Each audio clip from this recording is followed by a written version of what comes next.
Power game ಆಟ ಶುರುವಾಗಿದೆ ಈಗ. ಇನ್ನೂ ಒಂದು ವರ್ಷ ಬಾಕಿ ಇತ್ತು. ಹಂಗೆ ನೋಡಿದ್ರೆ ಮುಂದಿನ ಡಿಸೆಂಬರ್ವರೆಗೂ 2.5 ವರ್ಷದ ಲೆಕ್ಕ ಇಟ್ಕೊಂಡ್ರೆ 2.5 ಅನ್ನುವಂಥ ಲೆಕ್ಕಾಚಾರಕ್ಕೆ ಬಂದರೆ, ಬಟ್ ಈಗಿನಿಂದ ಸ್ವಲ್ಪ ಪ್ಲ್ಯಾಟ್ಫಾರ್ಮ್ ರೆಡಿ ಮಾಡ್ಕೊಳ್ತಾ ಇದ್ದಾರೆ. ಬೇಕಲ್ವಾ? ಅವ್ರವ್ರ ಪೊಸಿಷನನ್ನು ಅವ್ರವ್ರು ಸೆಟ್ ಮಾಡ್ಕೊಳ್ತಾ ಇದ್ದಾರೆ. ನಾನು ಸಿದ್ದರಾಮಯ್ಯನವ್ರ ಬಣ, ನಾನು ಡಿ ಕೆ ಶಿವಕುಮಾರ್ ಅವ್ರ ಬಣ, ನಾನು ಮುಖ್ಯಮಂತ್ರಿ ಆಗ್ಬೇಕ್ರಿ ಅನ್ನೋದು. ಇವ್ರು ಯಾರು ಸಾವಾಸ ಬೇಡ್ರಿ, ನಾನು ಪಕ್ಷದ ವಿಚಾರದಲ್ಲಿ ಇರ್ತೀನಿ, ಈ ಥರ ಸೆಟ್ ಮಾಡ್ಕೊಳ್ತಾ ಇದ್ದಾರೆ. ಆ ಸೆಟ್ ಮಾಡುವ ಭರದಲ್ಲಿ ಈಗ ಡಿ ಕೆ ಶಿವಕುಮಾರ್ ಅವರು ಮಾತಾಡಿದ್ದಾರೆ, ಸಿದ್ದರಾಮಯ್ಯನವರು ಆಡಿದ್ದಾರೆ. ಇದೆಲ್ಲದಕ್ಕೂ ಕೌಂಟರ್ ಆಗಿ ಪರಮೇಶ್ವರ್ ಅವರು ಕೂಡ ಮಾತನಾಡಿದ್ದಾರೆ. ಪರಮೇಶ್ವರ್ ಅವರು ಆಡಿರುವಂಥ ಮಾತು ಸಖತ್ತಾಗೇ ಇದೆ. ಏನು ಹೇಳಿದ್ದಾರೆ ಅವರು? ಮಜವಾಗಿದೆ ಅವ್ರ ಮಾತುಗಳು. ರಾಜ್ಯ ಕಾಂಗ್ರೆಸ್ನಲ್ಲಿ ಅಧಿಕಾರ ಹಂಚಿಕೆ ಜಟಾಪಟಿ, ಒಪ್ಪಂದ ಆಗಿದೆ, ಒಪ್ಪಂದ ಆಗಿಲ್ಲ, ಯಾಕೆ ಗೊಂದಲ, ಏನಿದು? ಅವರಿಬ್ಬರೇ ರಾಜಕಾರಣ ಮಾಡಿಕೊಳ್ಳಲಿ, ನಾವ್ಯಾಕೆ? ಹೈಕಮಾಂಡ್ ಮಟ್ಟದಲ್ಲಿ ಒಪ್ಪಂದ ಆಗಿದೆಯಾ? ಕುರ್ಚಿ ಕಿತ್ತಾಟದ ಬಗ್ಗೆ ಸಚಿವರು ಹೇಳಿದ್ದೇನು? ಒಪ್ಪಂದ ಆಗಿರೋದಾದ್ರೆ ನಾವ್ಯಾಕಿರ್ಬೇಕು, ಅವರೇ ರಾಜಕೀಯ ಮಾಡ್ಕೊಳ್ಳಿ ಬಿಡಿ ಅನ್ನುವ ಮಟ್ಟಕ್ಕೆ ಈಗ ಹೇಳಿಕೆಗಳು ಬರ್ತಾ ಇದೆ ಕಾಂಗ್ರೆಸ್ನಲ್ಲಿ. ಹಾಗಿದ್ದಾಗ ಯಾವ ರೀತಿಯಾಗಿ ಪವರ್ ಗೇಮ್ನ ಆಟ ಈಗ ಶುರುವಾಗಿದೆ, ಎಲ್ಲಿಗೆ ಬಂದಿದೆ ನೋಡಿ. ಮುಖ್ಯಮಂತ್ರಿ ಉಪಮುಖ್ಯಮಂತ್ರಿ ಮಧ್ಯೆ ಪವರ್ ಫೈಟ್. ಕಾಂಗ್ರೆಸ್ನಲ್ಲಿ ಇನ್ನೂ ಮುಗಿದಿಲ್ಲ ಕುರ್ಚಿ ಕಿತ್ತಾಟ.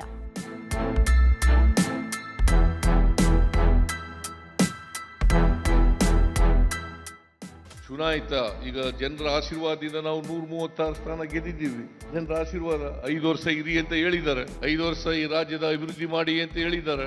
5 ವರ್ಷಗಳ ಕಾಲ ಅಭಿವೃದ್ಧಿ ಮಾಡ್ತಕ್ಕಂಥ ಪ್ರಯತ್ನವನ್ನ ನಾವು ಮಾಡೇ ಮಾಡ್ತೀವಿ ಅಂತಕ್ಕಂಥ ಮಾತುಗಳನ್ನ ಕೂಡ ಹೇಳಲಿಕ್ಕೆ ಬಯಸ್ತಾ ಇದ್ದೇನೆ. ಹಿಂದೇನೂ ನಾನು ಮುಖ್ಯಮಂತ್ರಿ ಆಗಿರುವಾಗ 5 ವರ್ಷಗಳ ಕಾಲ ಬಹುಶಃ ಕರ್ನಾಟಕದ ಇತಿಹಾಸದಲ್ಲಿ ದೇವರಾಜ ಅರಸರವ್ರನ್ನ ಬಿಟ್ರೆ 5 ವರ್ಷಗಳ ಪೂರ್ಣಾವಧಿಯನ್ನ ಪೂರೈಸಿದಂತ ಮುಖ್ಯಮಂತ್ರಿ ಯಾರು ಇದ್ರೆ ಅದು ಸಿದ್ದರಾಮಯ್ಯ ಅಂತಕ್ಕಂಥ ಮಾತುಗಳನ್ನು Not forever. We have some understanding. I don't want to discuss on media. Let us meet on the day. No, not forever. We have some understanding. I don't want to discuss on media. Let us meet on the day. ನೋಡಪ್ಪ, ಯಾವ ಒಪ್ಪಂದನೂ ಆಗಿಲ್ಲ. High command ಏನ್ ತೀರ್ಮಾನ ಮಾಡ್ತಾರೆ ಅಂತ ನಡ್ಕೊಳ್ಳೋದು ನಾವು. ಆಯ್ತು, ನಮ್ಮ ಚೀಫ್ ಮಿನಿಸ್ಟರ್ ಹೇಳಿದ್ಮೇಲೆ ಅವ್ರು ಹೇಳಿದ್ದೆ ಫೈನಲ್. ನಮ್ಮ CM ಹೇಳಿದ್ಮೇಲೆ ಏನು ತಕರಾರೇ ಇಲ್ಲ. ಈಗ ಅವ್ರೇನು ಹೇಳ್ತಾರೆ ನಾ ಫೈನಲ್, CM ಏನು ಹೇಳ್ತಾರೆ ಅದು final. I am always loyal to the chair, I am loyal to the party. ಈಗ CM ಹೇಳಿದಾರಲ್ಲ, no question, no discussion, no debate, no pain. ಅದಕ್ಕೆಲ್ಲ ಉತ್ತರ ಕೊಟ್ಟಿದ್ದೀನಿ ನಾನು. ಎಸ್, ಪವರ್ ಶೇರಿಂಗ್ ಬಗ್ಗೆ ಮುಖ್ಯಮಂತ್ರಿ ಸಿದ್ದರಾಮಯ್ಯ ಹಾಗೂ ಕೆಪಿಸಿಸಿ ಅಧ್ಯಕ್ಷರಾಗಿರುವ DCM DK ಶಿವಕುಮಾರ್ ಕೊಟ್ಟಂತಹ ಹೇಳಿಕೆ. ಖಾಸಗಿ ವಾಹಿನಿಗೆ ನೀಡಿದ ಸಂದರ್ಶನದಲ್ಲಿ DCM DK ಶಿವಕುಮಾರ್ ನಮ್ಮಿಬ್ಬರ ಮಧ್ಯೆ ಒಪ್ಪಂದವಾಗಿದೆ ಅಂತ ಮಾರ್ಮಿಕವಾಗಿ ಹೇಳಿದರು. ಹೈಕಮಾಂಡ್ ನಿಷ್ಠೆ ಕಾರ್ಡ್ ಪ್ಲೇ ಮಾಡಿದ DKಶಿ ಚಾಣಾಕ್ಷತನದ ರಾಜಕೀಯ ದಾಳ ಉರುಳಿಸಿದ್ರು. ಆದರೆ ಈ ಬಗ್ಗೆ ನಿನ್ನೆ ಸ್ಪಷ್ಟನೆ ಕೊಟ್ಟ CM ಸಿದ್ದರಾಮಯ್ಯ ಮಾತ್ರ ನಮ್ಮಿಬ್ಬರ ಮಧ್ಯೆ ಪವರ್ ಶೇರಿಂಗ್ ಬಗ್ಗೆ ಯಾವುದೇ ಒಪ್ಪಂದಗಳು ಆಗಿಲ್ಲ ಅಂತ ಗೊಂದಲಕ್ಕೆ ತೆರೆ ಎಳೆದಿದ್ರು. ಇದಕ್ಕೆ DKಶಿ ಕೂಡ ನಮ್ಮ ಚೀಫ್ ಮಿನಿಸ್ಟರ್ ಹೇಳಿದ್ಮೇಲೆ ಅದೇ ಫೈನಲ್, CM ಹೇಳಿದ್ಮೇಲೆ ತಕರಾರೇ ಇಲ್ಲ ಅನ್ನೋ ಮೂಲಕ ಸೈಲೆಂಟ್ ದಾಳವನ್ನ ಉರುಳಿಸಿದ್ರು. ನೋಡಪ್ಪ, ಯಾವ ಒಪ್ಪಂದನೂ ಆಗಿಲ್ಲ. ಹೈಕಮಾಂಡು ಏನ್ ತೀರ್ಮಾನ ಮಾಡ್ತಾರೆ ಅಂತ ನಡ್ಕೊಳ್ಳೋದು ನಾವು. ಯಾರು ಹೇಳ್ತಾರೆ ಅಂತಕ್ಕಂಥದ್ದು ಮುಖ್ಯ ಅಲ್ಲ. ಅಂತಿಮವಾಗಿ ಹೈಕಮಾಂಡ್ನವರು ನನಗೆ ಸೂಚಿಸಬೇಕು, ನಾನು ಅದನ್ನ ತೀರ್ಮಾನ ತಗೋಬೇಕು. ಹೈಕಮಾಂಡ್ನವ್ರು ಹೇಳಿಲ್ಲ, ನಾನು ತೀರ್ಮಾನ ತಗೊಳ್ಳಲ್ಲ. ಆಯ್ತು, ನಮ್ಮ ಚೀಫ್ ಮಿನಿಸ್ಟರ್ ಹೇಳಿದ್ಮೇಲೆ ಅವ್ರು ಹೇಳಿದ್ದೆ ಫೈನಲ್. ನಮ್ಮ CM ಹೇಳಿದ್ಮೇಲೆ ಏನು ತಕರಾರೇ ಇಲ್ಲ. ಈಗ ಅವ್ರೇನು ಹೇಳ್ತಾರೆ ನಾ ಫೈನಲ್, CM ಏನು ಹೇಳ್ತಾರೆ ಅದು ಫೈನಲ್. ಬೇರೆ ಏನು ತಕರಾರಿಲ್ಲ, ತಮ್ಮದು ತಕರಾರಿಲ್ಲ. ನಾನು ಯಾವತ್ತೂ I am always loyal to the chair, I am loyal to the party. ಈಗ CM ಹೇಳಿದಾರಲ್ಲ, no question, no discussion, no debate, no pain. ಅದಕ್ಕೆಲ್ಲ ಉತ್ತರ ಕೊಟ್ಟಿದ್ದೀನಿ ನಾನು. ಅವರಿಬ್ರೇ ಒಪ್ಪಂದ ಮಾಡ್ಕೊಂಡ್ರೆ ನಾವ್ಯಾಕೆ? ಅವರಿಬ್ರೇ ಎಲ್ಲವನ್ನ ಮಾಡ್ಕೊಳ್ಳಿ ಪರಂ.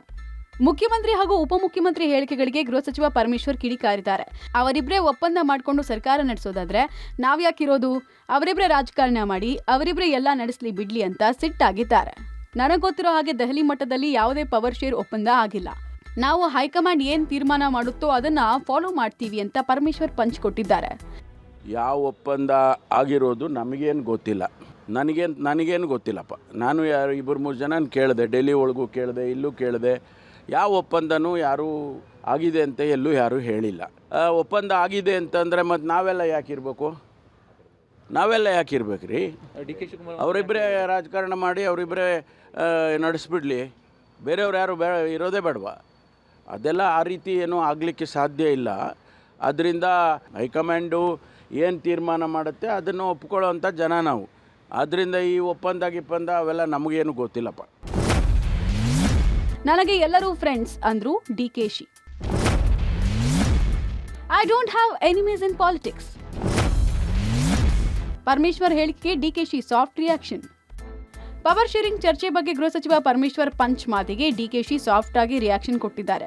ನನಗೆ ಯಾರೂ ಶತ್ರುಗಳಿಲ್ಲ, ನನಗೆ ಎಲ್ಲರೂ ಸ್ನೇಹಿತರೆ. ಇಂಗ್ಲಿಷ್ ಚಾನೆಲ್ಗೆ ಹೇಳಿದ್ದೆ, ಏನೋ ಕೂತ್ ಮಾತಾಡಿದ್ದೀವಿ ಅಂದಿದೆ. ಈಗ ಅದನ್ನ ಚರ್ಚೆ ಮಾಡೋಕ್ ಆಗತ್ತಾ? ನೋ ಡಿಸ್ಕಷನ್ ಅಂತ ಸಿಎಂ ಅವರೇ ಹೇಳಿದ್ದಾರೆ. Nothing is permanent. I don't have enemies in politics ಅನ್ನೋ ಮೂಲಕ ಜೊತೆಗೂಡಿ ಮುಂದುವರಿಯೋಣ ಅನ್ನುವಂತೆ ಮಾತನಾಡಿದ್ದಾರೆ. ನಾನು ನಿಮ್ಮ ಹತ್ರ ಏನು ಮಾತಾಡಿಲ್ಲ, ಪರಮೇಶ್ವರ್ ಹತ್ರನೂ ಮಾತಾಡಿಲ್ಲ, ಇನ್ನೊಬ್ಬರ ಹತ್ರನೂ ಮಾತಾಡಿಲ್ಲ. ನಾನು ಒಂದು ಇಂಗ್ಲೀಷ್ ಚಾನಲ್ಗೆ ನನ್ನದೇ ಆದಂಥ ಕೆಲವು ವಿಚಾರಗಳನ್ನು ನಾವೇನೋ ಕೂತ್ಕೊಂಡು ಮಾತಾಡ್ಕೊಂಡಿದ್ದೀವಿ ಅಂತ ಹೇಳಿದ್ದೇವೆ.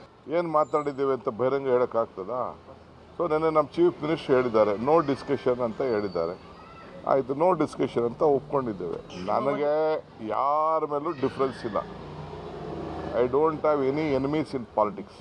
All are friends. Nothing is permanent. All are friends in politics. All are ಎಲ್ಲ ಸೇರಿ ಜೊತೆಗೂಡಿ ಕೆಲಸ ಮಾಡಿದ್ದೀವಿ, ಜೊತೆಗೂಡಿ ಮುಂದುವರಿತೀವಿ, ಜೊತೆಗೂಡಿ ಯಶಸ್ಸನ್ನು ಕಾಣ್ತೀವಿ. ಏನೇ ಒಪ್ಪಂದ ಆಗಿದ್ರೂ ಹೈಕಮಾಂಡ್ ಮಟ್ಟದಲ್ಲಿ. ಪವರ್ ಶೇರಿಂಗ್ ಬಗ್ಗೆ ಸಂಪುಟ ಸಚಿವರ ಪ್ರತಿಕ್ರಿಯೆ. ಪವರ್ ಶೇರಿಂಗ್ ಚರ್ಚೆ ಬಗ್ಗೆ ಸಚಿವ ರಾಜಣ್ಣ ಪ್ರತಿಕ್ರಿಯೆ ಕೊಟ್ಟಿದ್ದು, ಒಪ್ಪಂದ ಆಗಿದೆಯೋ ಬಿಟ್ಟಿದೆಯೋ ಹೈಕಮಾಂಡ್ ನಾಯಕರನ್ನು ಕೇಳಬೇಕು ಅಂದ್ರು. ಏನೇ ಒಪ್ಪಂದ ಆಗಿದ್ರು ಹೈಕಮಾಂಡ್ ಮಟ್ಟದಲ್ಲಿ ಆಗಿರುತ್ತೆ. ನಾಳೆ ಹೈಕಮಾಂಡ್ ನೀವೇ ಸಿಎಂ ಎಂದಾದ್ರೆ ನಾವು ಒಪ್ಕೊಳ್ಬೇಕಾಗತ್ತೆ. ಸದ್ಯ ಸಿದ್ದರಾಮಯ್ಯ ಅವರು ನಮ್ಮ ಸಿಎಂ, ಡಿಕೆಶಿ ಡಿಸಿಎಂ ಮತ್ತು ಕೆಪಿಸಿಸಿ ಅಧ್ಯಕ್ಷರಾಗಿದ್ದಾರೆ. ಇದರಲ್ಲಿ ಯಾವುದೇ ಗೊಂದಲ ಇಲ್ಲ ಅಂದಿದ್ದಾರೆ. ಇನ್ನು ಸಚಿವ ಬೋಸರಾಜು ನಮ್ಮ ಪಕ್ಷದಲ್ಲಿ ಹೈಕಮಾಂಡ್ ಮಾತೆ ಅಂತಿಮ ಅಂದಿದ್ದಾರೆ. ಒಪ್ಪಂದ ಆಗೈತೋ ಬಿಟ್ಟೈತೋ ಅದು ಹೈಕಮಾಂಡ್ ಅವ್ರಿಗೆ ಕೇಳಬೇಕು. ಅದಕ್ಕೆ ನಾನು ಉತ್ತರ ಹೇಳಲಿಕ್ಕೆ ನನಗೆ ಅದಕ್ಕೆ ಅವಶ್ಯಕತೆ ಇಲ್ಲ. ಏನೇ ಮಾತುಕತೆ ಆಗಿದ್ರು ಹೈಕಮಾಂಡ್ ಮಟ್ಟದಲ್ಲಿ ಆಗಿರ್ತದೆ. ಏನಿದ್ರು ಹೈಕಮಾಂಡ್ ತೀರ್ಮಾನ ತಗೋತಾರೆ. ನಾಳೆ ಹೈಕಮಾಂಡ್ ನೀವೇ ಸಿ ಎಂ ಅಂದ್ರೂ ನಾವು ಒಪ್ಪಬೇಕಾಗ್ತದೆ ಅಷ್ಟೇ. ಸಿದ್ದರಾಮಯ್ಯನವರು ನಮ್ಮ ಮುಖ್ಯಮಂತ್ರಿಗಳಿದ್ದಾರೆ, ಡಿ ಕೆ ಶಿವಕುಮಾರ್ ಅವರು ಉಪಮುಖ್ಯಮಂತ್ರಿಗಳು ಹಾಗೂ PCC ಅಧ್ಯಕ್ಷರಿದ್ದಾರೆ. ಅದರಲ್ಲಿ ಯಾವುದೇ ರೀತಿಯಾದಂಥ ಗೊಂದಲ ಇಲ್ಲ. ಎಲ್ಲರಿಗೂ ಅವರವ್ರ ಜವಾಬ್ದಾರಿಯ ಅರಿವಿದೆ. ಎಲ್ಲ ನಮ್ಮ ಸಚಿವರು ಕೂಡ ಎಲ್ಲರೂ ಒಂದಾಗಿದ್ದೇವೆ. ನಮ್ಮ ಪಕ್ಷದಲ್ಲಿ ಯಾರೇ ಇರಲಿ, ಅಲ್ಟಿಮೇಟ್ಲಿ ಹೈಕಮಾಂಡ್ ಏನು ಹೇಳಿದ್ರು ಅದರ ನಿರ್ಧಾರದಂತೆ ನಾವು ನಡೆದುಕೊಳ್ಳೋದು. ಇಂದಿನಿಂದ ಬಂದಿರತಕ್ಕಂಥ ಈಗಲೂ ನಡೀತಾ ಇದೆ, ಮುಂದೂ ಅದೇ ರೀತಿಯಾಗಿ ನಡೀತಿದೆ. ಹಾಗಾಗಿ ಯಾರೇ ಏನೇ ಮಾತಾಡಿದರೆ ಅದಕ್ಕೆ ಅಪಾರ್ಥ ಕಲ್ಪಿಸ್ತಕ್ಕಂಥ ಪ್ರಯತ್ನ ಮಾಡಬಾರ್ದು. ಇನ್ನೊಂದು ತಿಂಗಳು ಕಾದು ನೋಡಿ. ಕಾಂಗ್ರೆಸ್ ಗದ್ದುಗೆ ಗುದ್ದಾಟಕ್ಕೆ ಬಿಜೆಪಿ ಲೇವಡಿ. ಸರ್ಕಾರದಲ್ಲಿ ನಡೀತಾ ಇರುವ ಅಧಿಕಾರ ಹಂಚಿಕೆ ಜಟಾಪಟಿಗೆ ಬಿಜೆಪಿ ಲೇವಡಿ ಮಾಡಿದೆ. ಕಲಬುರಗಿಯಲ್ಲಿ ಮಾತನಾಡಿದ ಬಿಜೆಪಿ ರಾಜ್ಯಾಧ್ಯಕ್ಷ ವಿಜೇಂದ್ರ, ಇನ್ನೊಂದು ತಿಂಗಳು ಕಾದು ನೋಡಿ. ಡಿಸೆಂಬರ್ 9ರಿಂದ ಅಧಿವೇಶನ ಪ್ರಾರಂಭ ಆಗುತ್ತೆ. ಕಾಂಗ್ರೆಸ್ ಗುದ್ದಾಟ ಈಗಾಗಲೇ ಆರಂಭ ಆಗಿದೆ. ಅಧಿವೇಶನದ ಜೊತೆಗೆ ಕಾಂಗ್ರೆಸ್ ಗುದ್ದಾಟ ಕೂಡ ಆರಂಭ ಆಗುತ್ತೆ. ರಾಜ್ಯದಲ್ಲಿ ಬಹಳಷ್ಟು ರಾಜಕೀಯ ವಿದ್ಯಮಾನ ನಡೆಯಲಿದೆ, ಕಾದು ನೋಡಿ ಎಂದಿದ್ದಾರೆ. ಈಗ ಜಿದ್ದಾಜಿದ್ದಿ ಶುರುವಾಗಿದೆ. 4 ಗೋಡೆ ಮಧ್ಯೆ ಇತ್ತು, ಬಹಿರಂಗವಾಗಿ ಚರ್ಚೆ ಶುರುವಾಗಿದೆ. ಹೊಡೆದಾಟಕ್ಕೂ ಕೂಡ ನಿಂತ್ಕೊಳ್ತಾರೆ. ಇನ್ನೊಂದು ತಿಂಗಳು ನೋಡಿ, ಇನ್ನೊಂದು ಅಧಿವೇಶನ ಪ್ರಾರಂಭ ಆಗ್ತದೆ 9ನೇ ತಾರೀಕಿಂದ. ಕಾಂಗ್ರೆಸ್ ಗುದ್ದಾಟನೂ ಕೂಡ ಪ್ರಾರಂಭ ಈಗಾಗಲೇ ಆಗಿದೆ. ಹಾಗೆ ಬರೋದ್ರಿಂದ ಸಾಕಷ್ಟು ರಾಜಕೀಯ ಬೆಳವಣಿಗೆಗಳು ಇದೆ, ಎಲ್ಲವೂ ಕೂಡ ಕಾದು ನೋಡೋಣ. ಒಟ್ಟಾರೆ ಸಂದರ್ಶನದಲ್ಲಿ ಡಿಸಿಎಂ ಡಿಕೆಶಿ ನೀಡಿದ ಮಾರ್ಮಿಕ ಹೇಳಿಕೆ ರಾಜ್ಯ ರಾಜಕೀಯದಲ್ಲಿ ಕಿತ್ತಾಟಕ್ಕೆ ಕಾರಣ ಆಗಿದೆ. News desk, public TV. ಎಲ್ಲವೂ ಕುರ್ಚಿಗೋಸ್ಕರ. ಕುರ್ಚಿಗೆ ಯಾರು ಬಿಟ್ಕೊಡ್ತಾರೆ? ಒಳ್ಳೆ ಕಥೆ ಆಯ್ತಲ್ಲ. ಆ್ಯಕ್ಚುಲಿ ಹಂಗೆ ನೋಡಿದ್ರೆ ಸಿದ್ದರಾಮಯ್ಯನವರು 5 ವರ್ಷ CM ಆಗಿದ್ದರು, 2013ರಿಂದ 2018ರವರೆಗೂ. ಅವರು 2007ರಲ್ಲೇ ಕಾಂಗ್ರೆಸ್ ಪಕ್ಷಕ್ಕೆ ಸೇರ್ಕೊಂಡವರು. 6 ವರ್ಷದಲ್ಲೇ ಅವ್ರನ್ನ ಕಾಂಗ್ರೆಸ್ ಪಕ್ಷ ಅವ್ರನ್ನ ಮುಖ್ಯಮಂತ್ರಿಯನ್ನಾಗಿ ಮಾಡಿದ್ದು. ಈ ಅವಧಿಯಲ್ಲಿ ಬಿಟ್ಕೊಡಬಹುದಾಗಿತ್ತು ಅನ್ನುವಂಥ ಚರ್ಚೆ ಒಂದು ಕಡೆಗಿದೆ. ಬಟ್ ಇರಲಿ, ಇನ್ನೊಂದು ಸಲ ಅವಕಾಶ ಇರಬೇಕು. ಅವ್ರ ನೇತೃತ್ವದಲ್ಲಿ ಚುನಾವಣೆಗೆ ಹೋಗಿದ್ರು, ಹಾಗಾಗಿ ಅವ್ರಿಗೂ ಅವಕಾಶ ಸಿಗಬೇಕು ಅಂತ ಹೋದರು. ಬಟ್ DK ಶಿವಕುಮಾರ್ ಅಲ್ಲಿ ಕಾಯ್ತಾ ಇದ್ದಾರೆ. ಅದರ ಜೊತೆಗೆ ಪರಮೇಶ್ವರು ಕಾಯ್ತಾ ಇದ್ದಾರೆ, MB ಪಾಟೀಲ್ ಅವರು ಕಾಯ್ತಾ ಇದ್ದಾರೆ, ಶಾಮನೂರವರು ಕಾಯ್ತಾ ಇದ್ದಾರೆ. ಒಂದಾ ಲಿಸ್ಟ ಎರಡಾ? ಪಟ್ಟಿ ದೊಡ್ಡದಿದೆ, ಸಿಕ್ಕಾಪಟ್ಟಿದೆ. ಪಾಟೀಲ್ ಅವ್ರದ್ದು ಹೇಳ್ಬೋದು, HK ಪಾಟೀಲ್ ಅವ್ರದ್ದು ತುಂಬ ಇದ್ದಾವೆ. ಹೇಳ್ತಾ ಹೋಗ್ಬಿಟ್ರೆ ಲೆಕ್ಕಾಚಾರಗಳು ಬೇರೆ ಇದೆ.